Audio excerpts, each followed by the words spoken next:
On yesterday, we laid to rest Police Officer Alix. Officer Alix was loved by her family, friends, and co-workers.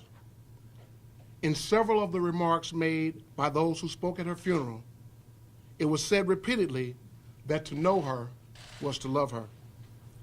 Officer Alix will be sorely missed by all of us.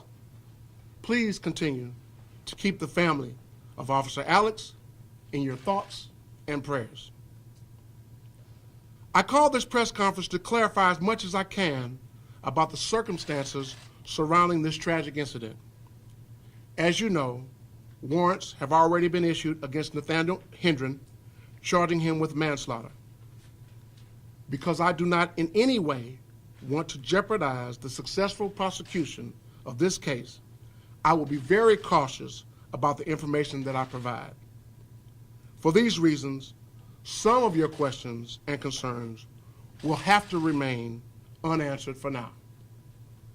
Although our Public Information Division has been in contact with the media over the past week, I intentionally chose not to engage the media over the past several days so as not to be a distraction to the family during this period of grief. Because this incident occurred while two of our on-duty officers were out of their district and not patrolling as expected, the first issue that I would like to address is how we plan to track the movement of our officers so that the adherence to their responsibilities and the observance of their personal safety are meeting departmental expectations. Effective immediately, commanders and supervisors will personally attend roll calls, stressing to our officers the importance of patrolling according to district priorities and beat integrity. Additionally, supervisors and/or watch commanders will hourly verify the location of each officer working the shift using both the radio system and available GPS technology. Our current GPS technology is housed in laptops within our patrol vehicles. The vast majority of the laptops are approximately 10 years old. A current IT project has been underway to replace all of the old laptops. However, only 40 of the 285 laptops have already been replaced. The Police Foundation has promised that they will help the department with any necessary funding needed to ensure that this project is completed as soon as possible. Shortly after the incident, I gave a press briefing about what I knew at the time with respect to the ongoing investigation. During that press briefing, I mentioned that the investigation was preliminarily being investigated as an accidental shooting. What I knew at the time of the press briefing was that there were multiple weapons on the scene and that at least one had been handled in a careless and unsafe manner. I later learned that the circumstances surrounding the shooting were much more reckless and dangerous than what I had originally understood. At no time was the sharing of my early understanding of the circumstances which resulted in Officer Alix's death meant to imply that any conclusions had been drawn from the infancy stages of this investigation. As I have already mentioned, this investigation has resulted in warrants being issued against Nathaniel Hendren for manslaughter and is ongoing. A few days ago, the circuit attorney sent a letter to the Director of Public Safety and myself raising concerns about the scene investigation and making an accusation that an apparent obstructionist tactic had been employed by our Force Investigation Unit. Let it be crystal clear that the accusation lodged by the circuit attorney, to say the least, was both offensive and insulting to the Force Investigative Unit and myself. The Force Investigative Unit is comprised of a lieutenant, a sergeant, and 4 detectives. Everyone in the unit, with the exception of 1 detective, has been formally assigned to the Homicide Division. Their combined homicide investigative experience spans more than 40 years. Between them, they have investigated hundreds of homicide scenes and dozens of officer-involved shootings. I'm quite confident in stating that the breadth of experience of our Force Investigative Unit is unparalleled. On the night of this tragic incident, our Force Investigative Unit and our Internal Affairs Division followed city regulations and department procedures to the letter. The accusation by the Circuit Attorney that any action taken by the members of our Force Investigative Unit or our Internal Affairs Division on this tragic morning as an obstructionist tactic was unwarranted, certainly untimely, and absolutely irresponsible. Although several investigations regarding a few of our officers have been in the news in recent weeks, I want to reassure the public that the officers of your police department work hard every day to ensure your safety. We are committed to making our neighborhoods safer and enhancing your quality of life. You have that commitment from me, and I will ensure that commitment for all who don our uniform. Our officers have a very difficult job. I appreciate what they do every day. While I hold them accountable for their actions, I applaud them for their daily pursuit of excellence. And I would like to mention that a few minutes ago, I received an additional court order from the Circuit Attorney, making sure that I am very cautious about my statements. So please keep that in mind as you ask your questions. Thank you, and I will accept some questions at this point. Chief, what about the allegations of drinking on duty? And do you really believe that a young officer, 24 years old, would have gotten involved in a game like that could have gotten her killed? So that right there would go directly to the findings and the investigation itself, which is ongoing. So I'm not going to comment on any speculation about what the findings are, nor will I comment on what we know right now. Not even on the drinking on duty allegations, sir? What I've said numerous times is that I'm not going to confirm or deny any findings with respect to this investigation. Regardless of whether you can confirm or deny the story, the charges that are out there, why should people look at what's going on here and trust that the officers really are acting in their best interests when they're being accused of being reckless with guns? We tell toddlers not to play with guns. I could see people not being like, why should we have to tell our police officers not to play with guns? Well, I think what we see here, certainly in my 32 years of experience, I don't have an example of a similar situation. And so this is clearly an isolated incident, and so there's no reason to believe that this is widespread in practice. And in terms of policy and procedure, I know you mentioned the GPS trackers in this project. Are you guys looking at putting GPS monitors in different vehicles at this point? Right, so right now our current GPS technology is within our laptop computers. So some of that, like I said, I mentioned earlier that information or that equipment is about 10 years old. Matter of fact, probably more than a year ago, we had started replacing those laptops.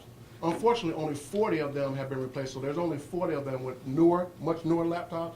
The rest of them are pretty old, and so the reason why we're replacing them because there are some failures in technology deficiencies in those laptops. Are you considering putting that in all of your vehicles? Absolutely, and so right now, it was already a project underway, but the Police Foundation has advised us that they will make sure that the funding is necessary and funding is there to make this project move a lot more quickly. Did the car that the officers were driving that night, was it equipped with GPS technology, and have you been able to verify where they were at all times during their on-duty status? Right. That is research that is a part of the investigation. And so the answers to that question, although I'm not going to share the answers to that question, the answers to that question will be known as a part of the investigation. Chief, as the investigation goes... Respectfully, Chief, I'm sorry, Kevin. Respectfully, why should people believe there's not a larger cultural problem in this department? Well, simply because, as I stated, certainly what occurred that night, there's really no example of a similar incident, like say, in my time on. And but so there there's are other officers charged currently with a conduct that you would not condone. Absolutely, and so I think I mentioned earlier when we talk about the recent, so there's kind of been in the last couple of months, going back to the officers that were indicted for the protest beating. So what I'm saying is that although these are kind of culminating all at the same time, in fact, many of them reach back to at least a year or more. And so I think what it shows is that what we're willing to do is that when we find things that deserve the proper attention of misconduct, we are willing to hold people accountable. We're willing to if necessary, apply for warrants, whether it be at the circuit attorney's office or whether it be at the U.S. attorney's office. I think what is clear is that we're going to, under this administration, we're going to ensure that officers are held accountable for misdeeds. And like I said, they range from minor to the very serious.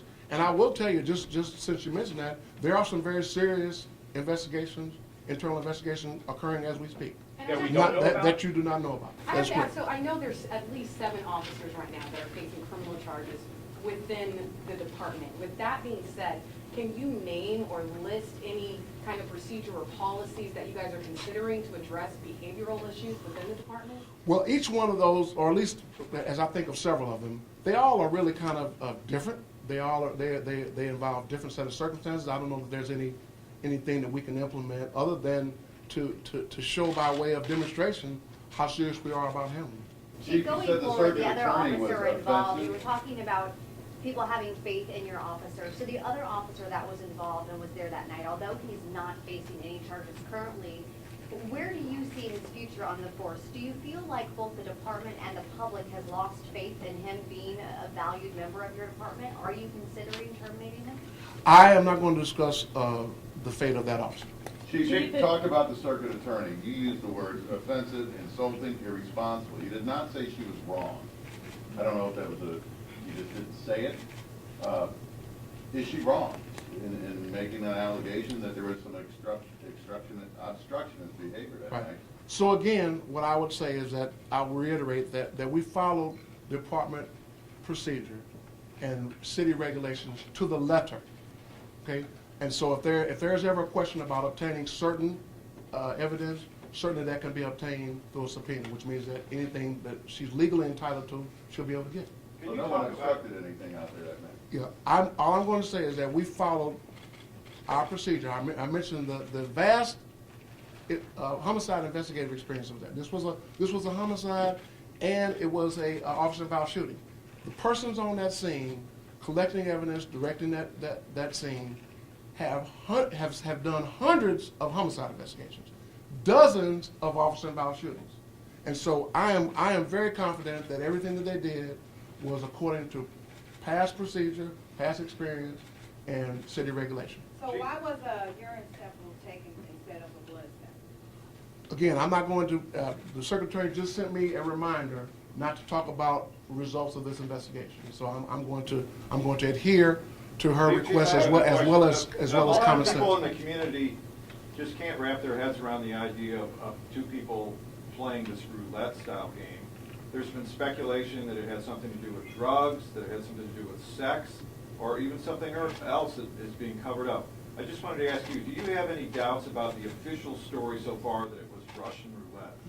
I'm not going to comment about the investigation. The things that you Can you mentioned comment are, about your doubts? Do you believe the current account that it was a gun game only and there's not a missing element? what I can comment on is my assurance and my certainty that investigation is being conducted well, competently, and thoroughly. And so the results will be the results, but I have no...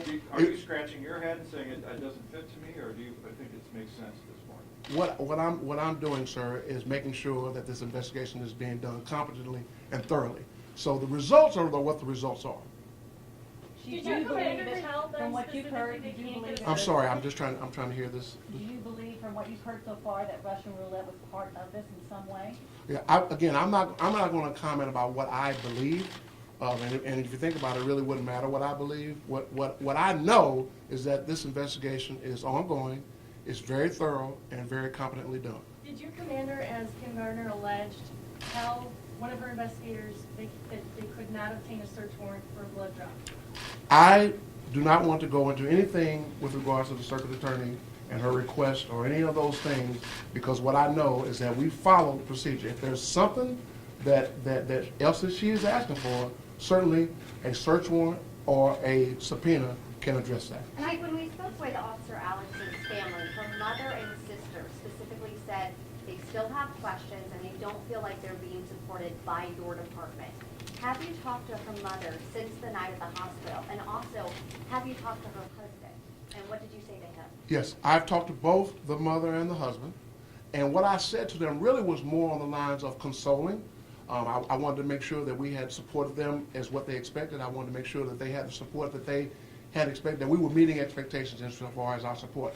I did not discuss, as I'm sharing with you right now, I did not discuss details of the investigation. But do we have any idea why these officers went to the house? Why she would have gone to the house? Why she would have gotten involved in something that ended up in her death? This kind of a game. Yes, sir. All of that is part of the investigation. And all I'm saying is that I'm not going to divulge any details that I know about where we are so far. Do you believe that the circuit attorney should be able to conduct a parallel investigation and be able to go and draw blood and conduct or get evidence for her own investigation? Well, what I believe is that there are procedures in place. I believe that they are well-founded through experience. And I also believe that currently, as we do these investigations, I know that there may be some question about parallel and not just homicide scenes, on any criminal investigation. Our officers, our detectives, our evidence collectors are only operating under the purview of their supervisors and supervision. And so right now, as we speak, members of the circuit attorney's office are allowed to be on scenes only as observers. Can you And say for- whether or not this is the first offense for these officers, or have they been going rogue on duty, going to their house for a long time? Has there been a pattern here, or is this the first time you know of this happening with these particular officers at this point? But so that would be a personnel matter, and I would not. Do be we able to know how many divulge that. dispatches these two officers received or ignored when they were on Dover, placing the apartment, what they were for? That will be a part of the investigation. Do you have In an terms estimate? of this investigation, because I know you guys are gonna have to work with the circuit attorney's office, I know she's put out this exclusion list. Her office says even though they said they are not gonna accept cases for officers that are on this exclusion list, there are still officers being sent over, applying for warrants, trying to get charges, even though she said she would throw out these cases, she wouldn't handle these cases. Why does there continue to be officers on this exclusion list working these investigations when she says she would not take these cases in? Right. So certainly what is in question, and we had a court date for January 7th, so certainly what is in question is the authority that that list would have. And so, first of all, I'm telling you, there are people on the list, and I think I've said this before publicly, there are people on that list that, in some instances, it's very obvious why they're on it. There's also some people on that list that I don't know why they're on it. And so the fact that they're on the list, in other words, if I'm not even aware of some integrity issue on the part of the officer, why wouldn't I send them over there? They've done the case, there's corroborating evidence. And so really what's at issue, particularly with respect to the list, my opinion versus hers, is the power of the list.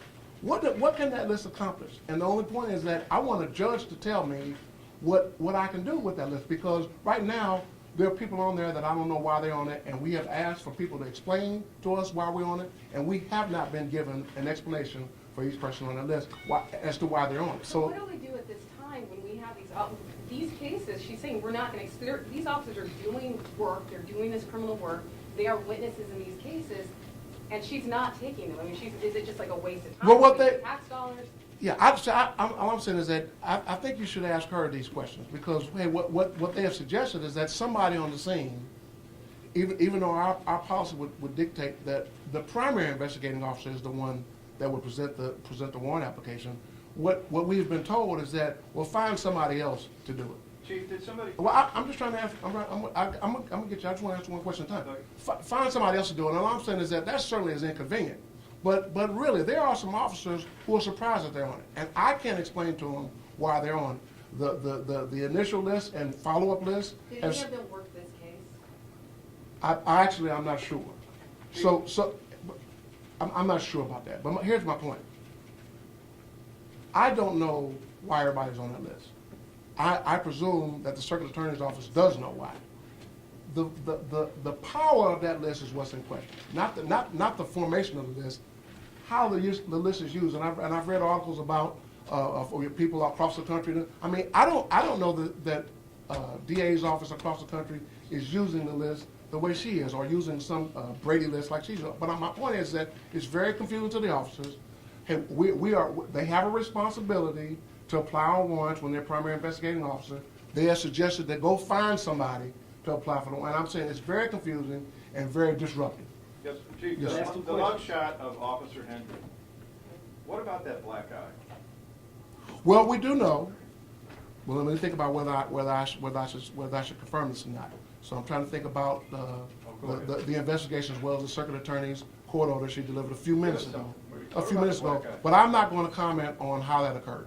Chief, you have One eight last question. officers. Last question. Chief, Why- eight one more officers time. in the Why last. should people believe this is not an indication of a larger cultural problem in your department? Because they simply don't seem to have a connection. I mentioned earlier that the situations involving all the officers are very distinct. So I'm saying, so to say that what happened on this evening that we're talking about is somehow connected to or behaviorally connected to some of the other incidents is really, there's really no connection. You're not worried about the culture in your department? I'm daily concerned about the culture of the agency. I thought you were talking about the connection. So Is there something you're planning to do? You have at least 8 officers charged with criminal activity, including a misdemeanor, in the last 16 months. Mhm.